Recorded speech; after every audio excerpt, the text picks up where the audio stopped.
ইসলামের এটা হলো একটা ফুটবল খেলার একটা স্পট, খুব সুন্দরভাবে সজ্জিত করেছে, বিনোদনের একটা ব্যবস্থা।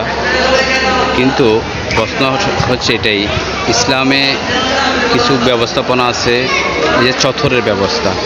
পুরুষের চথর হলো নাভি থেকে টাকগিরার উপর পর্যন্ত। এই ফুটবল খেলাটা শরীর সাপোর্ট করে না একটাই কারণে, চথরের কারণে। এটা আমার প্রাণপ্রিয় বাবাজান কেবলার পাক জবানে শুনেছি যে দেখেন চথরটা দেখেন, যেখানে চথরের ব্যবস্থা নাই সেজন্য এই খেলাটি ইসলাম সাপোর্ট করবে না, যেহেতু চথর এখানে চথর থরক হচ্ছে। ইসলামের আমরা এই খেলাতে 3/4 বা চথরের ব্যবস্থা করে যদি খেলাটা খেলা যায় তাহলে মনে হয় ভালো হয়।